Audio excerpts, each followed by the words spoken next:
Mary Beth, this would be a brief review of your swing changes that we're suggesting. Setup is pretty good. Your grip is adequately strong. I wouldn't go any stronger with it. Your posture's good. Remember, this is better than it was on Monday. Remember to just feel what I'm doing is I'm creating a little flatter swing for you.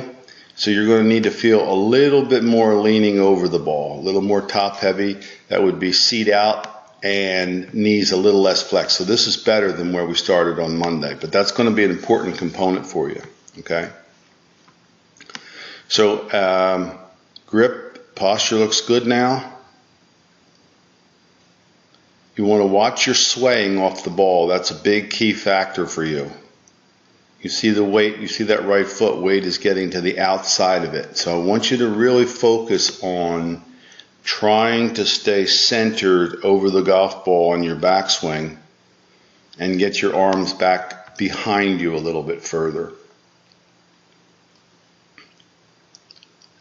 Show you what I mean by that. So when you take the club back, the light here isn't good, apologize for that, but I think you'll see what I mean. We want to keep you centered over the ball as much as possible.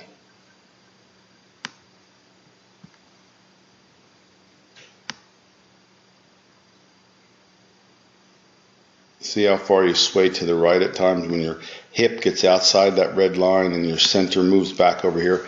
That's why you hit behind the ball at times. Okay, so just be very aware of that. I don't think that's, I think that's part of your component, but the other component to your swing is getting your arms, what I call flatter and further behind you, and that's really good compared to where you were on Monday.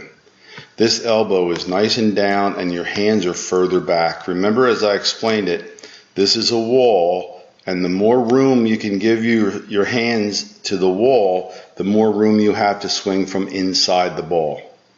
So try to get out of that takeaway where you lift the club straight over your head and stay centered as much as possible. And when you come down, this is a really good inside the ball delivery on an adequate plane. Just remember now you're going to take your hands, let them roll over. Roll the hands over as early as you want in the downswing.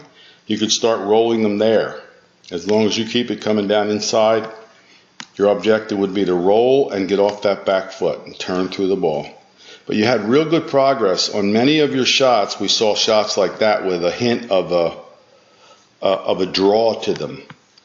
And this is a good follow through too. So I was really pleased with your progress. That shape right there would be the ideal shot for you. I teach that to almost all my students because it keeps the over-the-top devils away, so to speak, where you swing too steeply from outside. And this allows you to get through it. So that foot coming up like that is really good. You want to try it as early as you can. Start pushing off of it nice and early in the downswing. So turn the body through, roll the hands over, and let the club release. Okay? And that's your thoughts for the week. You did very well. It was a pleasure meeting you and working with you in the school. And keep in touch with the app that I showed you, and we'll help you with your game.